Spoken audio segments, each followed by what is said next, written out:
Hey everybody, I'm Dean Sage. I'm back with another reading using my Oracle deck, the Sage Oracle. And I'm actually using one of my very favorite tarot decks to kind of mix and match. And that's Chris Ann's The Light Seer Tarot. That's available pretty much everywhere. You can get it through the publisher, you can get it through Amazon, you can get it through major retailers. So what I'm going to do is use the Oracle cards, my Oracle cards, like I would in a normal reading. So I'm going to do kind of an opening thematic Oracle card to kind of set the tone of the reading. And then I'm going to do 3 tarot cards, and then I'm going to finish with 1 Oracle card to kind of cap off the reading. So when I pull my cards, I kind of close my eyes and let my fingers kind of roll through the deck. And I'll get kind of like a sense off of one of the cards that there's something, some energy that it wants to give off. Oh, and that's a really cool one to start with. So this is the Celestial. In the tarot, this would be the Fool. It says, "You are new again, ready to be and to become." So it's both the start and the end of the journey. I view the Fool's journey as more of a spiral. So it's kind of arcing ever inward. And you keep going back to the same things. You keep repeating the same lessons because you learn something new every time that you cycle, every time that you circle. So in this case, it looks like the reading is going to be talking about that cycle, talking about being new again, which is really an amazing feeling, being able to be new and fresh and not, held down by the things that have come before, but able to do something new this cycle, to learn something new this cycle. If you believe in reincarnation, then it's something that occurs on a grander scale there of coming back again and again to learn lessons and to grow and become something different. So we're going to go ahead and pick the first of the Light Seer. I will sometimes do spreads that are a little bit more directive. In this case, I'm just going to kind of do a main idea and then 2 influences. So it'll be just a regular 3-card spread. And I'm feeling like we've got this one here. So our main thing here is the 2 of Wands. So direction.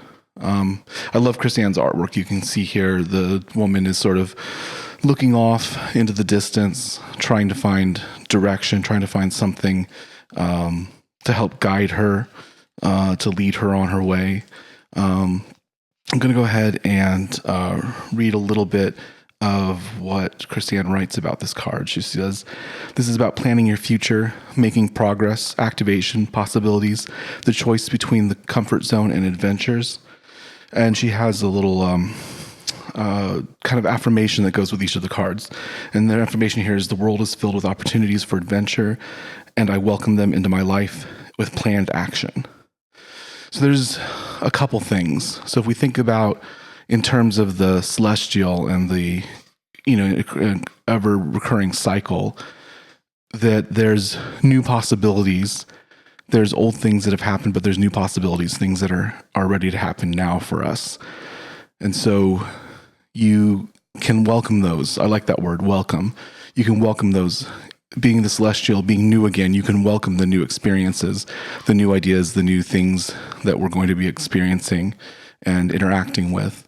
And then in my oracle, the 2 of Wands equates to the 2 of Flames, the sacral chakra, the solar plexus chakra, fire, in the element of fire. And there's something about power and movement and creation and creativity that sparks its way, I think, into the suit of Wands as well. So we have the start of a journey, or the planning of the journey, the welcoming of a journey. So let's find out what the influences are on this journey that we're looking at out the window expectantly for. We've got this one here. The 4 of Wands. Okay, so we've got fire. Lots of fire in this. Lots of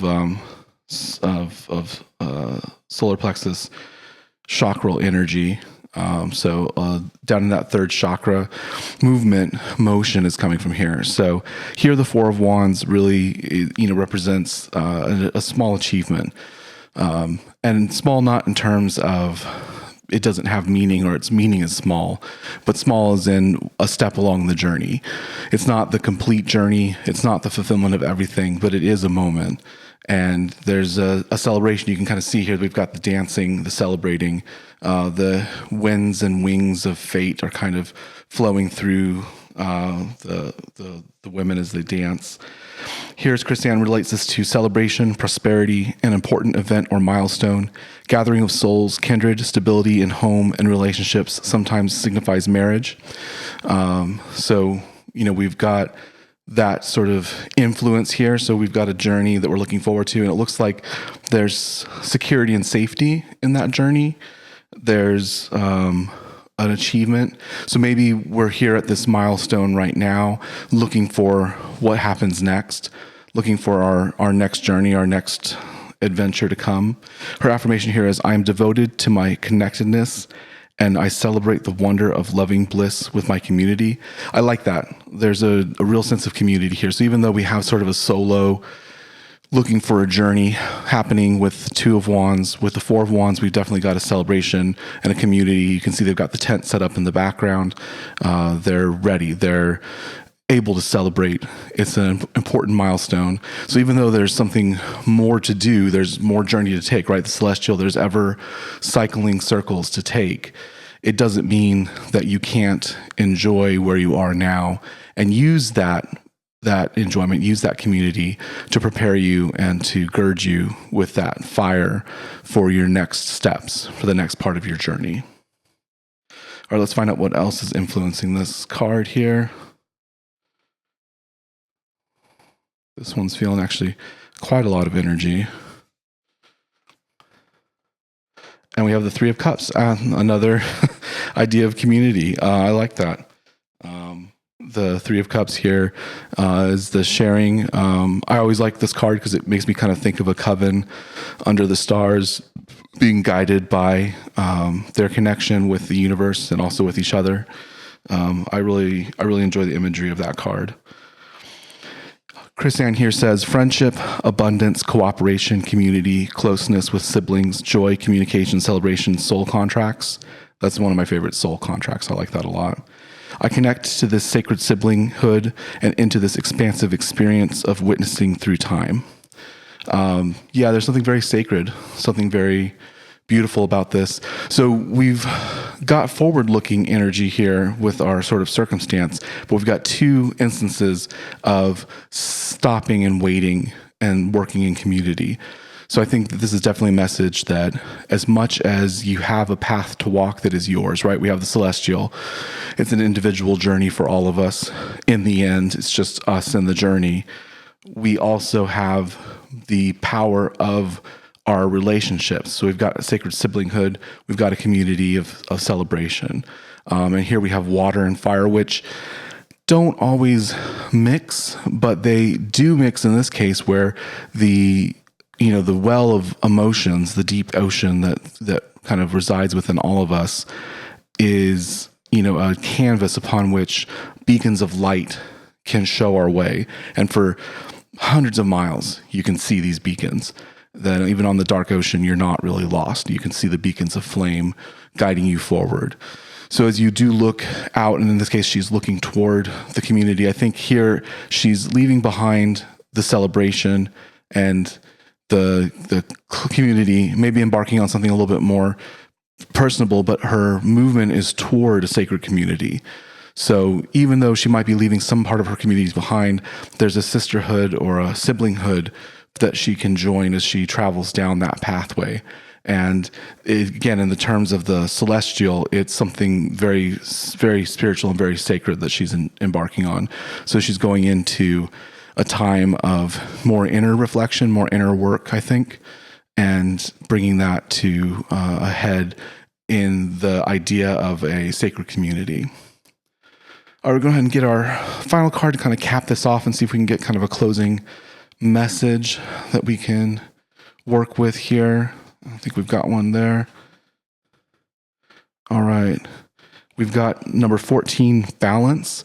So this is the temperance card in the major arcana. And what was still is, but what will be is still coming.